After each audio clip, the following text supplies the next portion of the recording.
Hi friends, काल बघितलं की what do you mean derivatives, than functions derivative कसे रिप्रेझेंट करतात, दॅन लिटिल बिट बॅकग्राऊंड. आज आपण बघणार आहे की different types of functions, okay, आणि त्याचे लागणारे फॉर्म्युलेज आणि एक्सरसाइज कसे डिस्ट्रीब्यूट आहे. आता बघितलं तर कोणते कोणते टाइपचे फंक्शन्स आपल्याला हे किंवा हे चॅप्टरमध्ये बघायचे. Composite function, inverse function, implicit function, higher order derivative, geometrical meaning of derivative, then logarithmic functions and derivative of parametric functions. या फंक्शन्सचे आपल्याला डेरिव्हेटिव्ह घ्यायचे. ओके, याच्यावरच आपल्याला सगळे एक्सरसाइज एक्सरसाइज आहे. एक्सरसाइज 1.1, 1.2 टिल 1.5 पर्यंत या सगळ्या एक्सरसाइज या फंक्शनवर आहे. ओके, तर या फंक्शनचे प्रत्येक वेगवेगळे फॉर्म्युलेज आहे. प्रत्येक फंक्शन ज्यावेळेस तुम्ही आपण सॉल्व्ह करतो त्यावेळेस फॉर्म्युले सेपरेट करत झालं ऑटोमॅटिक तुमची फॉर्म्युला नोटबुक बनून जाते. ओके, फॉर एक्झाम्पल आता आपण कंपोजिट फंक्शन घेणार. कंपोजिट फंक्शनची एक्सरसाइज 1.1 आहे. तर ओके, त्याला लागणारे फॉर्म्युले आपण बघणार, त्यामुळे एक्सरसाइज सॉल्व्ह करू, तुमची फॉर्म्युला नोटबुक ऑटोमॅटिक बनून जाईल. तसंच मग संपूर्ण चॅप्टर झाल्यानंतर मिक्स एक्झाम्पल्स आहे. मिसलेस एक्झाम्पलमध्ये त्यामध्ये तुम्हाला फंक्शन मेन्शन केलं नसेल की कोणत्या टाईपचं फंक्शन आहे, हे तुम्हाला आयडेंटिफाय करता आलं पाहिजे की लॉगरिथमिक फंक्शन आहे, अल्जेब्रिक फंक्शन आहे किंवा इनव्हर्स फंक्शन आहे, कंपोजिट फंक्शन आहे. हे तुम्हाला कधी येईल, ज्यावेळेस तुम्ही एक्झाम्पल सॉल्व्ह करेल त्यावेळेस तुम्हाला ऑटोमॅटिक लक्षात येईल की आपण कोणत्या टाईपचं फंक्शन सॉल्व्ह करायचं आहे आणि त्याला कोणते फॉर्म्युले लागणार आहे. ओके, त्यामुळे पहिले एक्सरसाइज स्टार्ट करेल तेव्हापासूनच तुम्ही फॉर्म्युले मेंटेन करायचं. फॉर्म्युले पेजेस मेंटेन करा आणि त्यानुसार तुम्ही फंक्शन्स आयडेंटिफाय करणं पण करत चला. ओके, आज आपण बघणार आहे that is the composite function बघणार आहे. ओके, हे बाकीचे फंक्शन आता आपण पुढे बघणार आहे, 1 by 1 आपण सॉल्व्ह करू. तर आज पहिला बघणार आहे that is the derivative of composite functions. Okay, derivative of composite function solve करण्यासाठी काही स्टँडर्ड फॉर्म्युले, ते फॉर्म्युले तुम्हाला एक्झाम्पल सॉल्व्ह करण्यासाठी यूज करायचे. ओके, तर हे फॉर्म्युले मी पहिले लिहून घेतो, then I will explain 1 by 1. तर first formula, okay, derivative of x raised to n is equal to n x raised to n minus 1. मी आधी पहिले पूर्ण फॉर्म्युला लिहितो, देन एक्सप्लेन करतो. Then second, derivative of constant is equal to 0. Then third, derivative of root x is equal to 1 by 2 root x. Then fourth, derivative of 1 by x is equal to minus n raised to x n plus 1. Fifth, derivative of log x is equal to 1 by x. Then sixth, derivative of e raised to x. Then seventh, derivative of a raised to x is equal to a raised to x log a. Then eighth, log of a raised to x is equal to 1 by x log a.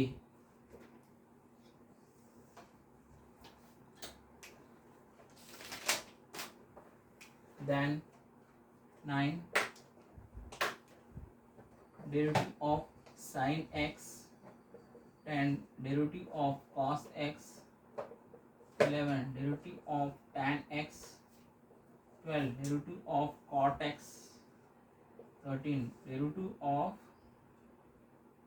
sec x, 14, derivative of cosec x, derivative of sin x, that is cos x, derivative of cos x minus sin x, derivative of sec x, tan x, sec square x, derivative of cot x, derivative of cot x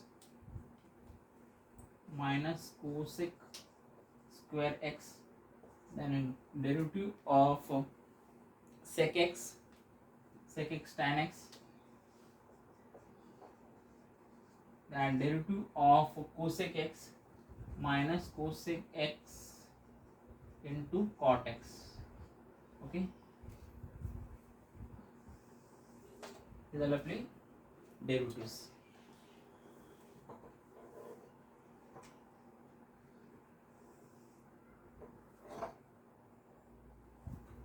लक्षामध्ये.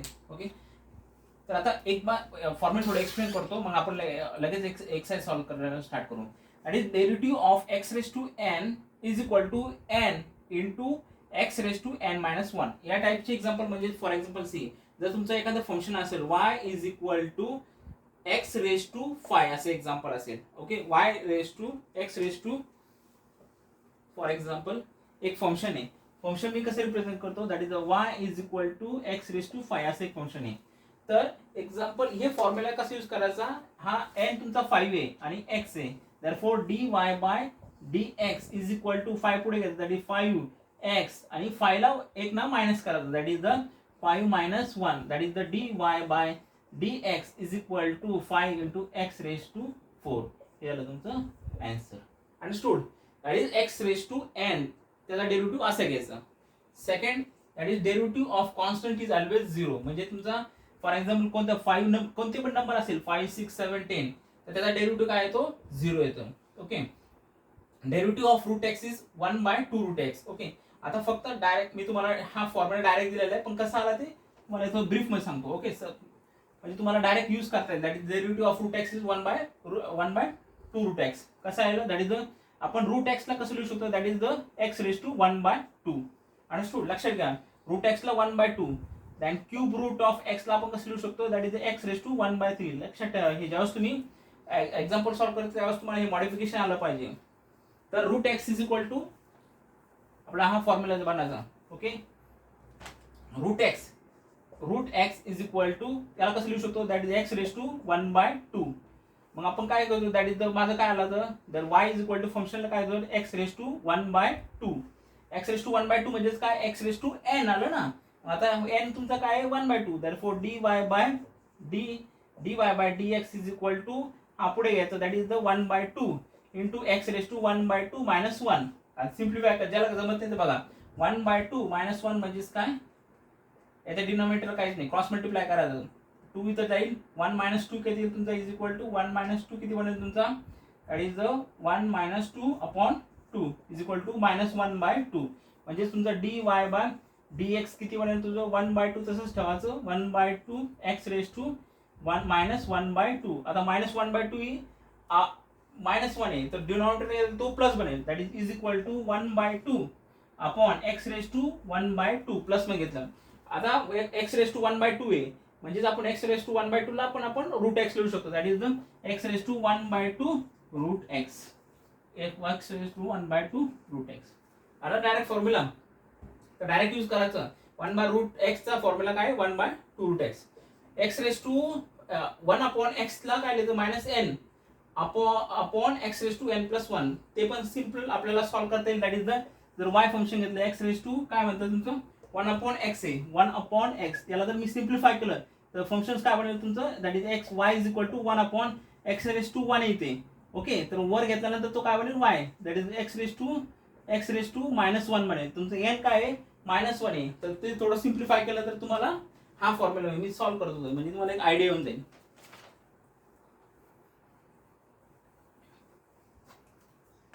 आता मी function थोडं simplify केलं, मग मला काय आलं power, that y is equal to x race to minus 1. Therefore आता याचा डेरिव्हेटिव्ह होतो d y by d x is equal to n काय मायनस 1 पुढे घेतो minus 1 into x race to minus 1 म्हणजे काय बनेल तुमचं minus 1 into x race to minus 2. मी हा बॉटमला घेतो, that is 1/2 x race to 2. Okay, x race to 2 is equal to काय आलं, म्हणजे माझ्या फंक्शनचं काय आलं एक्स रेस टू 2 म्हणजेच काय माझा इथे एक्स रेस टू 1 होता. आता मी इथे एक्स रेस टू 1 होता. ओके, आता मग हा एन म्हणजे 1 इथे रेस टू म्हणजे 1 ला 1 प्लस 1 किती माझा बनला 2. हा म्हणजे 1 एन इथे काय आहे 1 आहे, तर मग 1 असल्यामुळे काय म्हणतो माझा इथे 1 + 1 2 बनला. तर मग स्टँडर्ड फॉर्म्युला बनवला. जर 1/x⁴ असेल तर त्याचा फॉर्म्युला कसा घेतो, that is the minus n upon x⁴n+1. आता मी फॉर एक्झाम्पल x⁵ असेल, ओके x⁵ असेल आणि याचा डेरिव्हेटिव्ह घ्यायचा. आता n काय माझा 5 आहे, तर मायनस एन म्हणजे काय -5 upon x race to n, x race to n माझी 5 आहे. 5 प्लस 1 किती माझं 6, म्हणजे तुमचा आन्सर डायरेक्ट आलं. That is 1 by x race to 5 चा derivative minus 5 upon x race to 6. हे फॉर्म्युला तुम्हाला लक्षात ठेवा, सीईटीला पण उपयोग होईल. therefore हे फॉर्म्युला लर्न करणं गरजेचं आहे. हे क्लिअर झाला. Okay. The next is derivative of log x 1 by x. लक्षात आहे, स्टँडर्ड फॉर्म्युला आहे. Then derivative of e raise to x आहे. Derivative integration e raise to x नेहमी सेम राहतं, कुत्र्याची पुढे ते कधी चेंज होणार नाही. That is e raise to x. आता derivative of a raise to x चं डेरिव्हेटिव्ह काय आहे, a raise to x log a. Example घेऊन सांगतो म्हणजे फॉर्म्युला थोडा क्लिअर होईल तुम्हाला.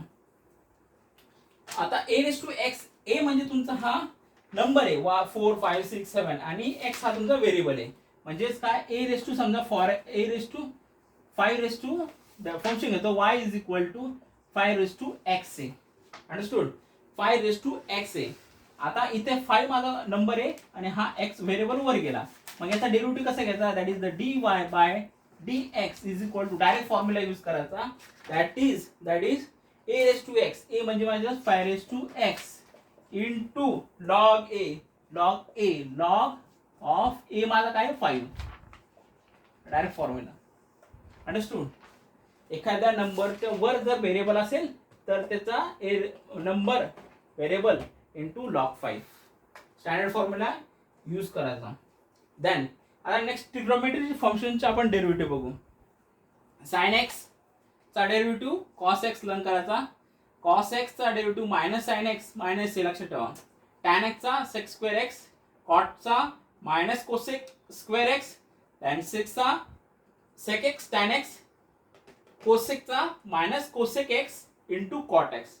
हे स्टँडर्ड फॉर्म्युले हे डायरेक्ट तुम्ही लर्न करू शकताय. ओके. याचबरोबर तुम्हाला काही थोड्या बेसिक फॉर्म्युले पण लक्षात ठेवले ज्यामध्ये तुम्हाला सिम्प्लिफिकेशन साठी यूज होईल. फॉर एक्झाम्पल हे तुम्हाला 9वी 10वीला किंवा 11वीला पण कन्वर्जन होतं. फॉर एक्झाम्पल काय, टॅन एक्सला आपण कसं लिहू शकतो, tan x is equal to sine x upon cos x, किंवा साइन एक्स ला कसं लिहू शकतो, that is the sine x is equal to 1 upon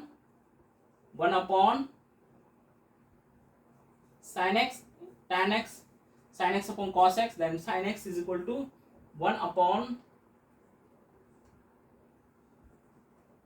cos x ला काय आहे, cos x is 1 upon sec x, sine x ला 1 upon cosec x, आणि टॅन एक्स ला काय लिहितो, टॅन एक्स ला is equal to 1 upon cot x.